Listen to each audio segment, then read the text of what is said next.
Good morning प्यारे विद्यार्थियों।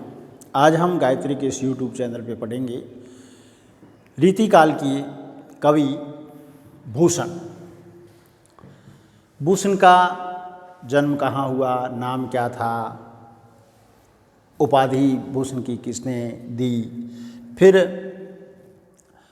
उनको अपनी चित्तवृत्ति के अनुकूल कोई राजा मिला या ना मिला, उसके बाद में इनकी पुस्तकें कितनी हैं, कितनी प्रकाशित हो गई हैं, इनका जिक्र करेंगे। फिर हम जिक्र करेंगे उनके काव्य में किस प्रकार का वर्णन है, जिसमें युद्धों का सजीव वर्णन, धर्ममूलक, दानमूलक, दयामूलक, और फिर भाषा उनकी कैसी है, शैली कैसी है, छंद कौन से है, अलंकार उन्होंने किस प्रकार के अपने काव्य में प्रयुक्त किए हैं, इन सब का अपन जिक्र करेंगे। भूषण को अपन पढ़ते हैं तो हमें यह पढ़ने को मिलता है कि भूषण रीतिकाल के अन्य कवियों से भिन्न कवि हैं। क्यों? क्योंकि रीतिकाल एक ऐसा काल था जो माधुर्य का काल था, श्रृंगार का काल था और भोग और विलास का काल था। ऐसे में राष्ट्रता को लेकर के और वीर रस को लेकर के लिखने वाले कवि बहुत ही कम थे। हम इन सब चीज़ों का जिक्र करेंगे और इन चीज़ों को स्पष्ट करने की कोशिश करेंगे कि भूषण हैं जो किस प्रकार से एक श्रेष्ठ कवि कहे जा सकते हैं। इन चीज़ों का भूषण वीर कवि मतीराम और चिंतामणि के भाई थे। हम इनका इतिहास पढ़ते हैं तब हमें यह ज्ञात होता है कि भूषण हैं वह कवि मतीराम, कवि चिंतामणि के भाई थे। ये कानपुर तिकवानपुर के रहने वाले थे, यानी कानपुर के पास में तिकवानपुर हैं, वहाँ के रहने वाले थे और जाति के कान्य कुब्ज ब्राह्मण थे। क्या थे? जाति से ब्राह्मण थे। उनके जन्म संवत के संबंध में कई मतभेद हैं। अलग अलग विद्वानों ने अलग अलग तिथियां निश्चित कर दी हैं, इसलिए मतभेद पैदा हो गया है। शिव सिंह सैगर ने इनका जन्म सम्मत जो हैं बताया हैं 1738 और उधर मिस्र बंधुओं ने 1692 बताया है। ये तो जन्म को लेकर के कुछ भ्रांतियां हैं। अब कविभूषण को कविराज की या कविभूषण की उपाधि किसने दी है?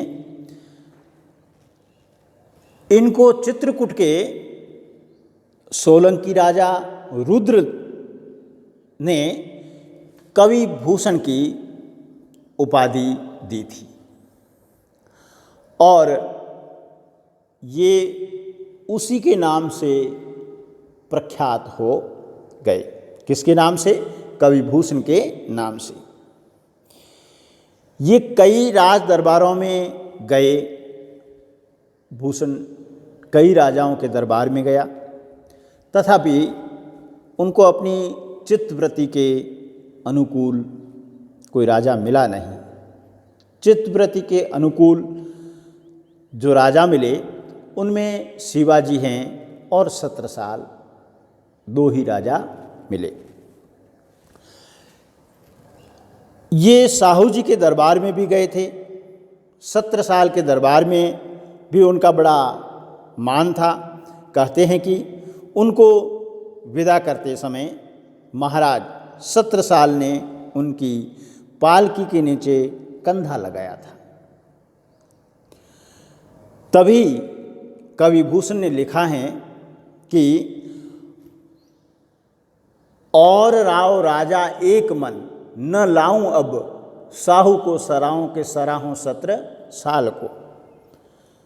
कहीं कहीं ऐसा पाठ है कि शिवा को बखानों के बखानों 17 साल को, किंतु इनका चित्त जैसा शिवाजी के यहाँ रमा वैसा और कहीं नहीं। 102 वर्ष की पूर्ण आयु में उनका स्वर्गवास हुआ। दीर्घ आयु पाई इन्होंने 102 साल। इनकी 3 पुस्तकें प्रकाशित हैं, शिवा बावनी, शिवराज भूषण और 17 साल। शिवराज भूषण में रीतिकालीन प्रवृत्ति के अनुसार अलंकारों का विवेचन किया गया है। शिवा बावनी में शिवाजी के तथा 17 साल दशक में 17 साल के वीरतापूर्ण कार्यों का वर्णन किया है। हम यहाँ पर आकर के काव्यगत विशेषताओं को देखते हैं, तब वह युग जो है किसका युग था? मुगल शासकों का युग था। और मुगल जो हैं निरीह हिंदू जनता पर अत्याचार करता था और वह जनता अत्याचारों से पीड़ित थी। भूषण ने इस अत्याचार के विरुद्ध आवाज़ उठाई तथा निराश हिंदू जन समुदाय को आशा का संबल प्रदान कर उसे संघर्ष के लिए उत्साहित किया। ये भूषण का उस युग में सबसे बड़ा योगदान है। जहाँ कवि राजा को रिझाने लगे हुए थे, वहाँ निराश जनता को भूषण ने अपने काव्य के माध्यम से जागृत किया, आशा का संचार पैदा किया, संघर्ष करने के लिए उत्साहित किया। सबसे पहली वृत्ति आती हैं या प्रवृत्ति या विशेषता काव्य की कहें, वह है युद्धों का सजीव वर्णन या सजीव चित्रण। भूषण का युद्ध वर्णन बड़ा ही सजीव और स्वाभाविक है। युद्ध के उत्साह से युक्त सेनाओं का रण प्रस्थान, युद्ध के बाजों का घोर गर्जन, रणभूमि में हथियारों का घात प्रतिघात, शूरवीरों का पराक्रम और कायरों की भयपूर्ण स्थिति आदि दृश्यों का चित्रण अत्यंत प्रभावशाली ढंग से कवि भूषण ने प्रस्तुत किया है। देखते हैं यहाँ एक उदाहरण, जहाँ भूषण क्या कहते हैं। साजी चतुरंग बिरंग में तुरंग चढ़ी, सरजा शिवाजी जग जीतन चलत हैं, भूषण बनत नाद विरद नगारन के, नदी नद मद गेबरन के रलत हैं, एल फेल खेल भेल खलक में गेल गेल, गाजन की ठेल पेल सेल उलसत हैं, तारा सुतरणी धूरी धरा में लगत जिम, धारा पर पारा पारावर जो हालत हैं। तो इस प्रकार का कवि भूषण ने एक सैन्य दल का जाते हुए और घात प्रतिघात का वर्णन किया है, ढोल नगारों का वर्णन किया है, और इस प्रकार से वह दल सेना का जा रहा है जैसे पहाड़ के पहाड़ उलट रहे हो, और आकाश जो है पूरा रज से धूल से ढक गया है, सूर्य दिखाई नहीं दे रहा है। ऐसा लग रहा है कि संपूर्ण समुद्र ही उलट गया हो। तो ऐसा सजीव चित्र जो है वह कवि भूषण रण क्षेत्र में खड़े सैनिकों का कर रहे हैं। दूसरी इनके काव्य की विशेषता आती हैं धर्ममूलक। कवि भूषण ने शिवाजी को धर्म और संस्कृति के उन्नायक के रूप में अंकित किया है कि शिवाजी हैं धर्म के रक्षक हैं और धर्म का उन्नयन करने वाले हैं। शिवाजी ने मुसलमानों से टक्कर ली तथा हिंदुओं की और हिंदुत्व की रक्षा की। फिर दानमूलक विशेषता है कि वीर रस के कवियों ने अपने नायक को अत्यधिक दानवीर दिखलाया है। सभी कवियों ने अपने नायक, अपने आश्रयदाता को दानवीर दिखलाया है। भूषण ने शिवाजी की दानवीरता का अतिशयोक्तिपूर्ण वर्णन किया है। याचक को अपनी इच्छा से ज़्यादा दान मिलता है। कोई उनके द्वार पे आ जाता है याचक मांगने वाला, तो वह इच्छा से भी अधिक धन या दान प्राप्त करके जाता है। शिवा स्तुति में कवि ने शिवाजी की अपूर्व दानशीलता का वर्णन किया है। अगली विशेषता आती है दयामूलक। भूषण के अनुसार शिवाजी दया के सागर हैं। वे शरणागत पर दया करते हैं। उनकी जो भी शरण में आ जाता है उनको दया का पात्र मान करके वह दया करते हैं। उन्होंने अपने सैनिकों को स्त्रियों व बच्चों को तंग न करने का निर्देश दिया हुआ था। यानी शिवाजी ने अपने सैनिकों को निर्देश दिया था कि किसी बच्चे को, किसी स्त्री को कोई तंग न करेगा। वस्तुतः भूषण ने शिवाजी के पराक्रम, उनके शौर्य व आतंक का प्रभावशाली वर्णन किया है कि शिवाजी किस प्रकार के पराक्रम वाले व्यक्ति थे, कैसी उनमें शूरवीरता थी और दुश्मनों में उनका आतंक कैसा था, उसका वर्णन इन्होंने बड़े ही प्रभावशाली ढंग से किया है।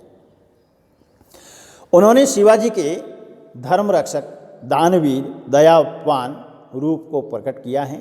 उनके वीर रस से संबोधित पद मुक्तक हैं। उनमें ओज गुण का निर्वाह है। हिंदी के अन्य वीर रस के कवि श्रृंगार का वर्णन भी साथ में करते हैं, जबकि भूषण का काव्य श्रृंगार भावना से बचा हुआ है। अंततः कहा जा सकता है कि भूषण वीर रस के श्रेष्ठ कवि हैं। अगली विशेषता आती है कि इस काव्य की भाषा कैसी है। भूषण ने अपने काव्य की रचना ब्रज भाषा में की है।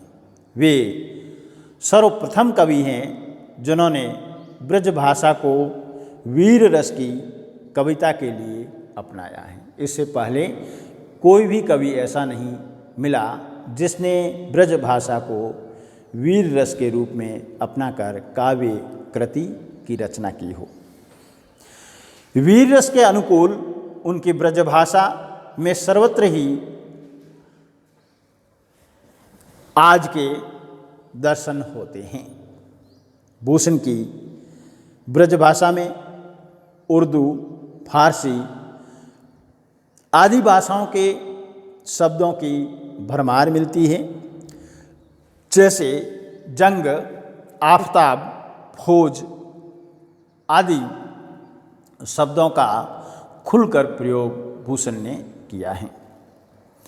शब्दों का चयन वीर रस के अनुकूल है। मुहावरों और लोकोक्तियों का प्रयोग बड़ी सुंदरता से हुआ है। व्याकरण की अवस्था, शब्दों को तोड़ मरोड़, वाक्य विन्यास की गड़बड़ी आदि के होते हुए भी भूषण की भाषा बड़ी सशक्त और प्रवाहमयी है। हाँ, प्राकृत और अपभ्रंश के शब्द प्रयुक्त होने से वह कुछ क्लिष्ट अवश्य बन गई हैं। अब अगला बिंदु आता है शैली। भूषण की शैली अपने विषय के अनुकूल है। वह ओजपूर्ण है और वीर रस की व्यंजना के लिए सर्वथा उपयुक्त हैं। अतः उनकी शैली को वीर रस की ओजपूर्ण शैली कहा जा सकता है। प्रभाव, उत्पादकता, चित्रोपमा और सरसता भूषण की शैली की मुख्य विशेषताएं हैं। अगला बिंदु आता है रस का। भूषण की कविता की वीर रस के वर्णन में हिंदी साहित्य में अद्वितीय स्थान रखती हैं। वीर रस के साथ रौद्र, भयानक, विभत्स आदि रसों को भी स्थान मिला है।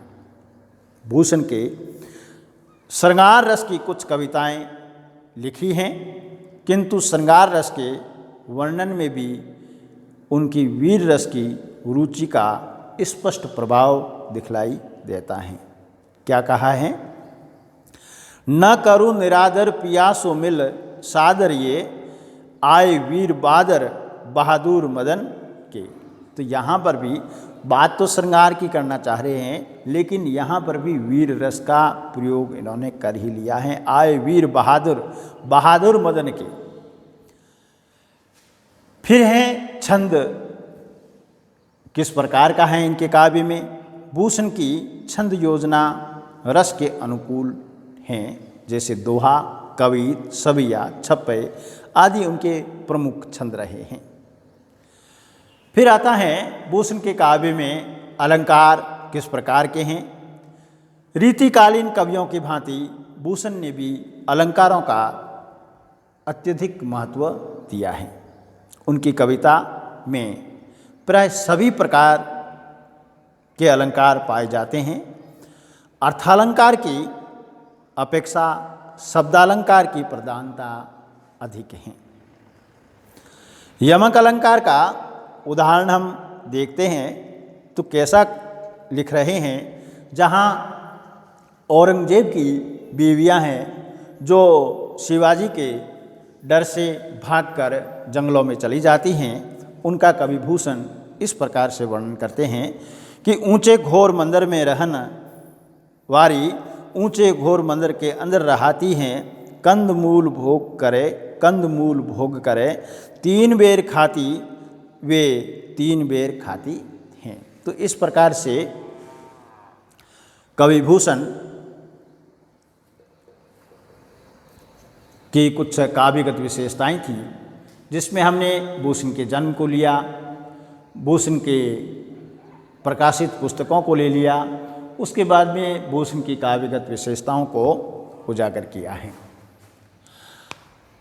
मेरा यह विश्लेषण भूषण को लेकर के आपको कैसा लगा?